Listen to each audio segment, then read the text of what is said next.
Right, we're here with Jamie. Been lucky enough that this year I've been to 2 of the 3 finals. You have. You've been involved in the emotional roller coaster. So we've been doing a little bit of filming, and the plan was always the end of the 3 finals to do a little video and a bit of an interview and look back at them. As it sort of turned out, they've gone amazingly well. All right, yeah.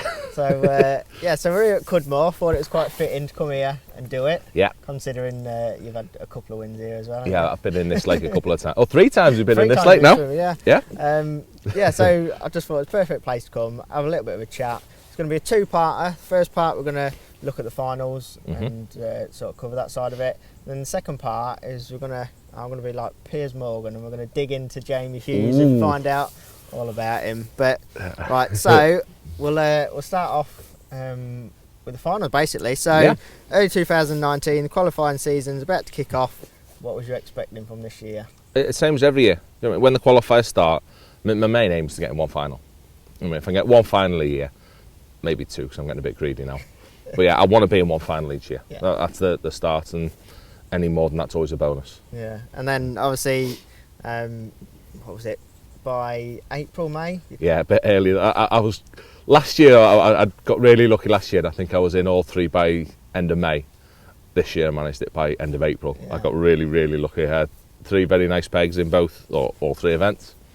So yeah, end of April we were job done with very little to do. Yeah. So what, like, you've qualified for all 3, and then you kind of just sit back and go, right, I've run out of matches now. A little bit. What do I do? Yeah, I'm quite jealous when I'm phoning my mates and they're going to whatever wonderful qualifiers. I'm very jealous of it when I can't go. Yeah. But it's a buzz, isn't it? Entering these big qualifiers, you're chasing it. You want to qualify. Yeah.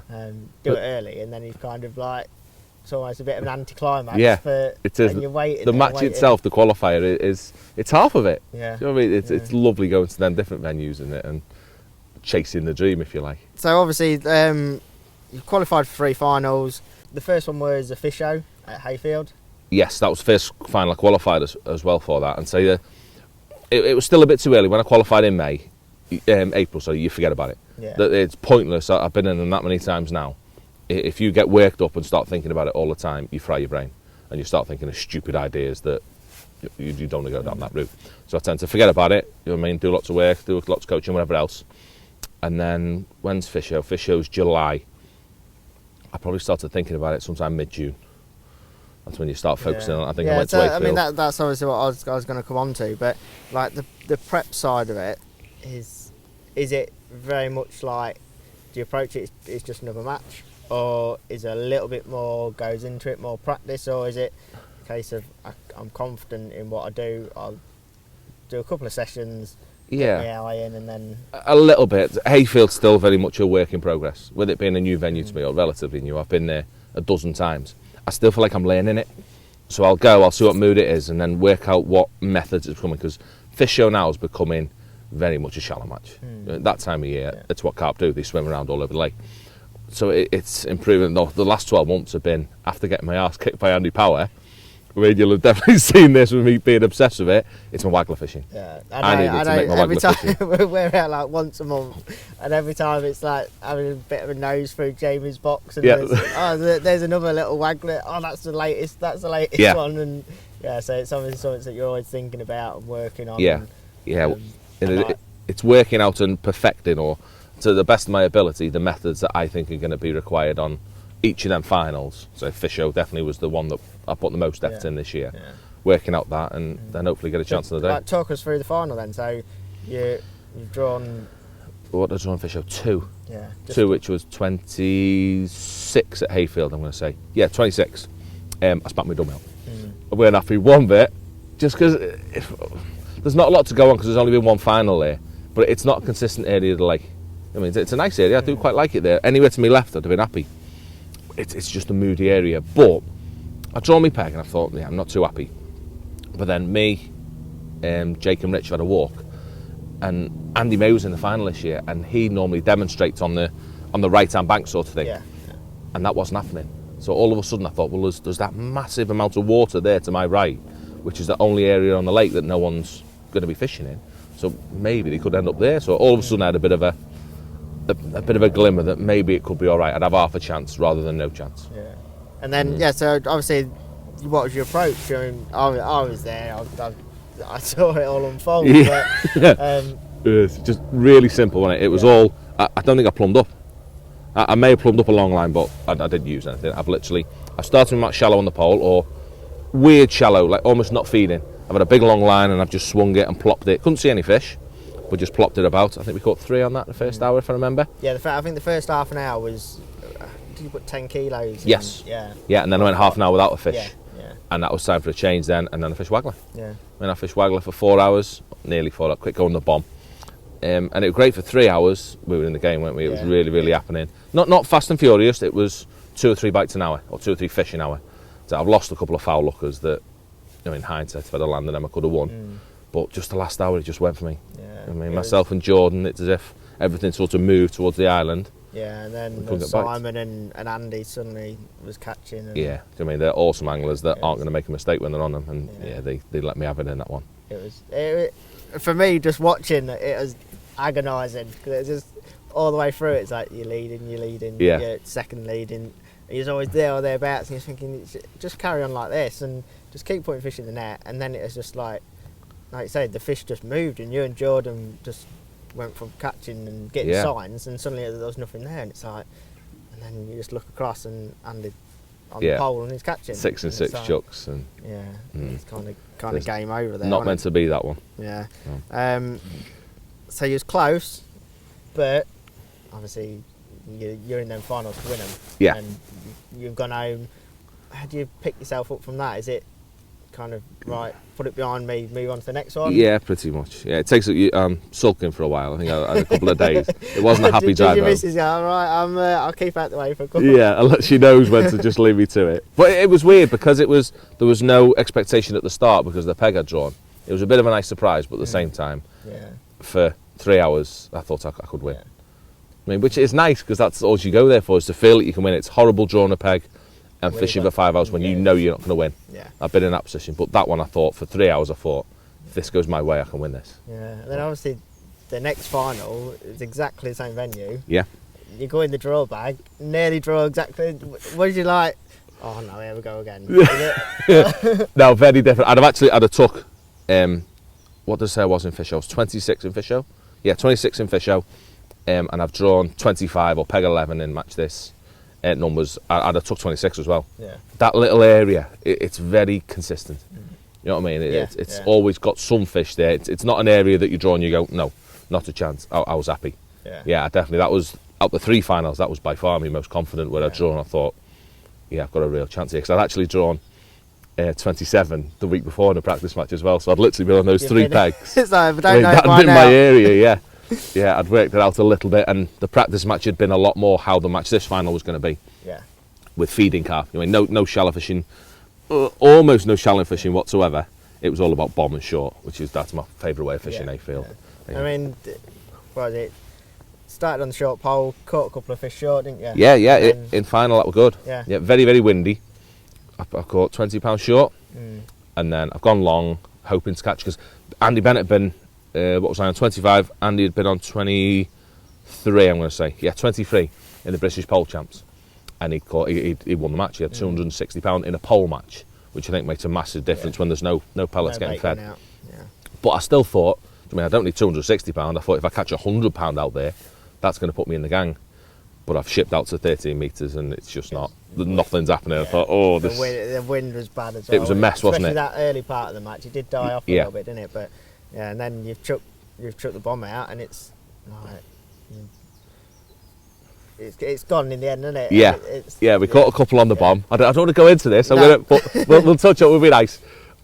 We caught a couple on the bomb, haven't we? Fishing my conventional bomb, and then I've come back with 3 casts with crap on my hook. I mean, which is just something's not right. I think they'd stirred the bottom up. Yeah. I mean, the fish had kicked the bottom up. So we swapped to my lighter bomb setup, with a longer hook length and double pellet on, so it landed nicer, and it was frightening, wasn't it? Yeah. That was me. Yes, I was sat back doing a bit of filming and a few photographs and stuff like that. And you'd gone in and you'd waited a little bit for bites, and I've seen you put your rod down, you've picked another rod up, you've chucked it out, and it's barely settled and it's gone. Yeah, and it was 3 and 3 chucks, wasn't it? And it's gone.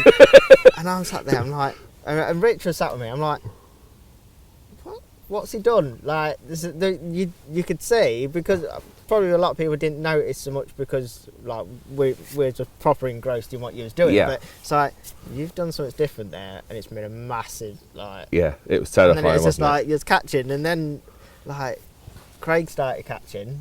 Yeah. Yeah, and then it's kind of, was you getting nervous? No, not really. No, I was proper focused on what was happening. Yeah. I was annoyed at myself when the weather changed, because all of a sudden it wasn't forecast to, and it went flat calm. And I fed twice, and I've seen 2 swells, and I thought I've not even set a waggler up. I mean, which I really should have done, but it was so wild at the start. Yeah, if you looked at the start of the day, you'd have never thought. There was not a chance, was there? And it wasn't due to change, so I thought, no, I won't even set one up because it'll stop me even thinking about it. But then these have swelled, and I thought, so I've actually set up, hour and 20 minutes to go, probably around that sort of time. Yeah. I've got off my box, got Waggler rod out, because it's all set up, so it's nice and quick. I've put that up, and I've caught 2 on the Waggler, haven't I? That's been, I mean, that's all I'm focusing on, is working out what's going on in my pay. I've caught them couple, and then it fizzled out. Yeah. But like I say, Craig started bagging, didn't he? Yeah. I think the key thing with that Waggler that I could see from where I was sat was it wasn't kicking off on the Waggler. You caught a couple of fish on it, but it was the fact that when you then went back on the bomb, it was like 2 and 2 chucks in like seconds. Yeah, that's what it needed, didn't it? It was the combine of the couple of fish and the rest. Yeah. That's what sneaked me just and then, ahead. Yeah, then you look across, and it's like Trig's like gone fish. Yeah.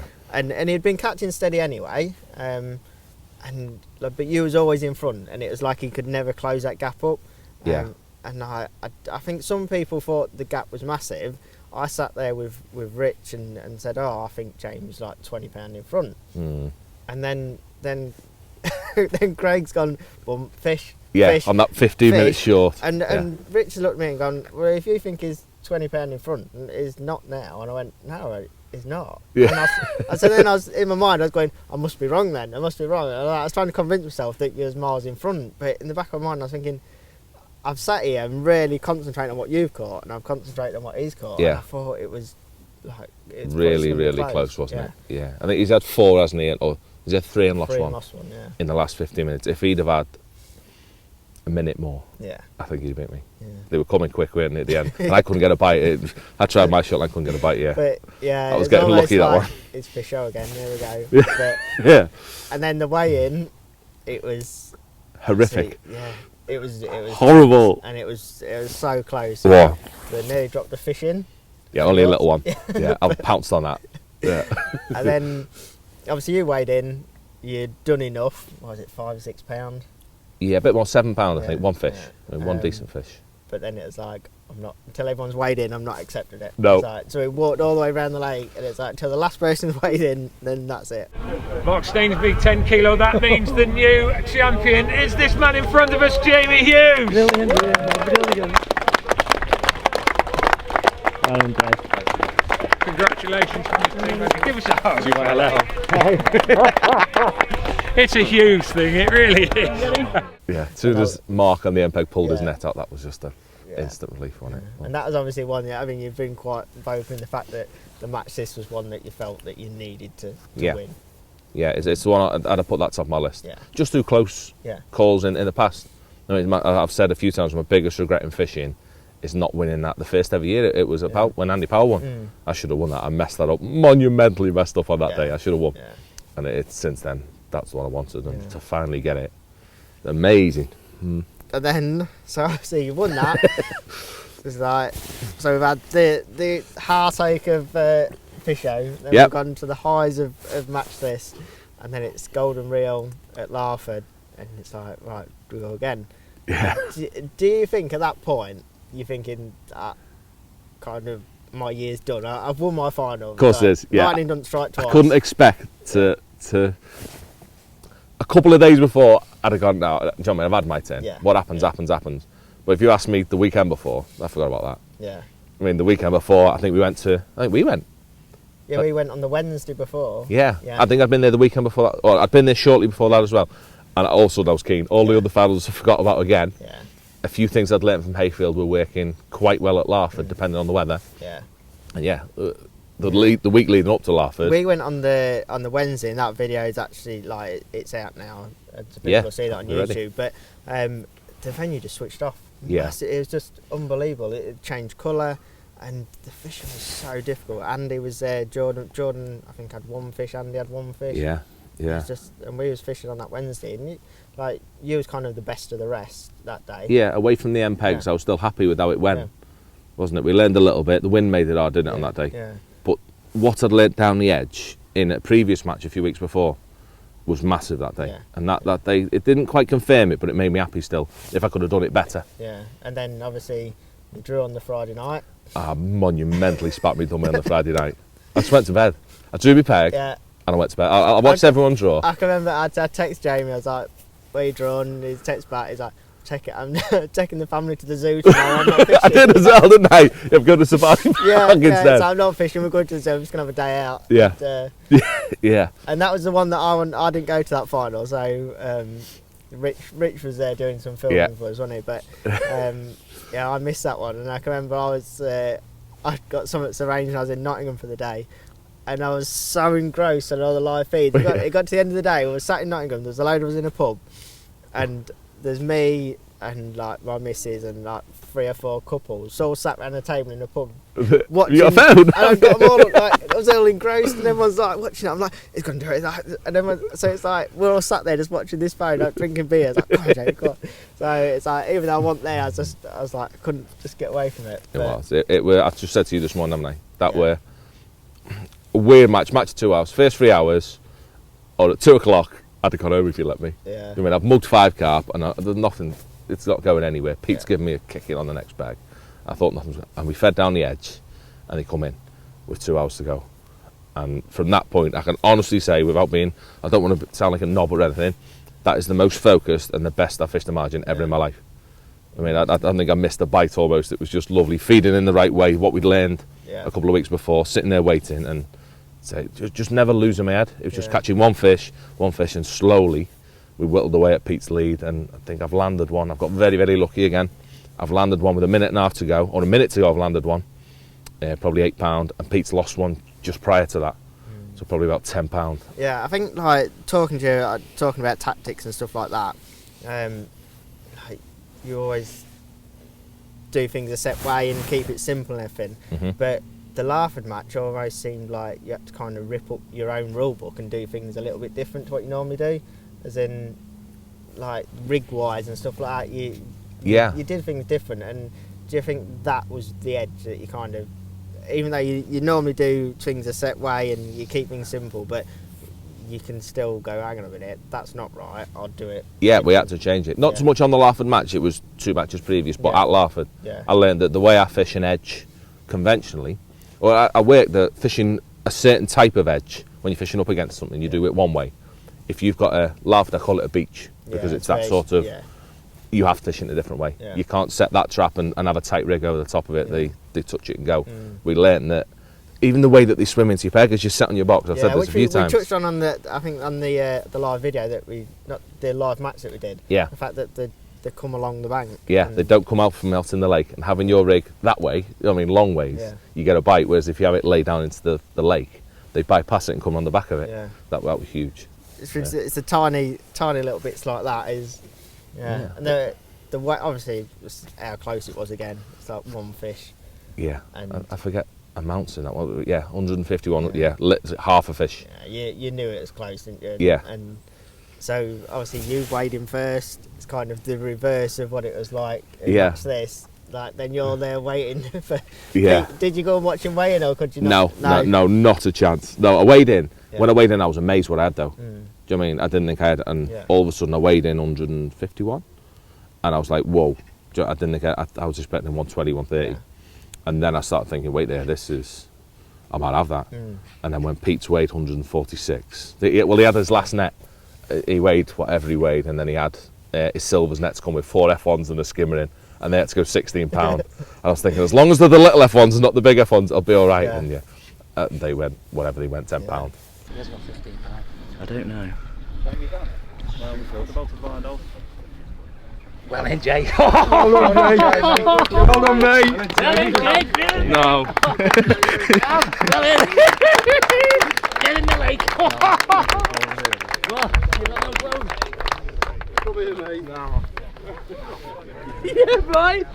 Well done, mate. Awesome. Awesome, mate. Yeah. £7 grand there.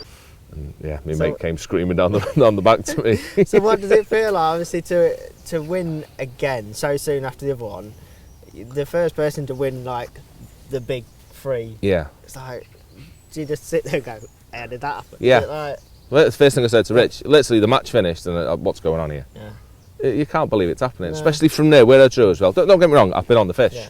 but why they've been there, not a clue. They've never been there. No. I've never I seen think those pegs win. The only time they've thrown some fish was the year that Pete did actually win it. I think that was that about 2 to the left, a little bit further up yeah, on it. Yeah. I mean, the two where me and Pete were are notoriously moody. You know what I mean? But yeah, It's just for them to be there and then the to right place and the right time. is, kind isn't of it? thing, wasn't it? Yeah. yeah, I've definitely. I'll be the first to admit in all 3 finals this year I've been on the fish. Yeah. Without a doubt, I've been on the fish. That's what you need. That's what. Yeah. Without that luck, you'll have the year that I've had the year before, where you catch nothing.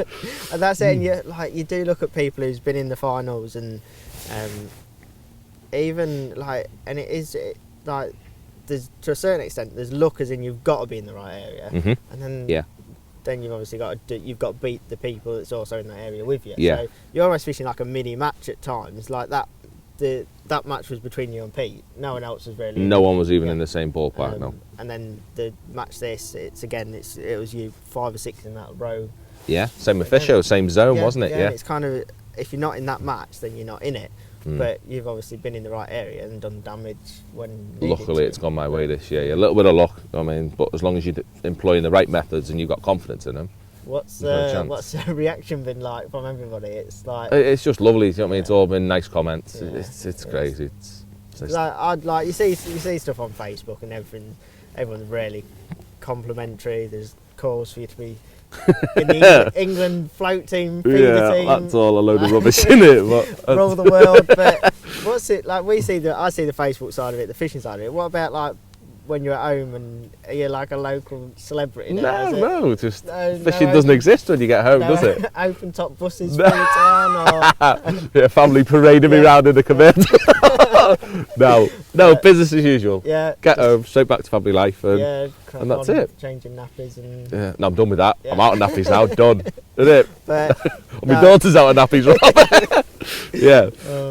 But yeah, so that's the 3 finals covered really.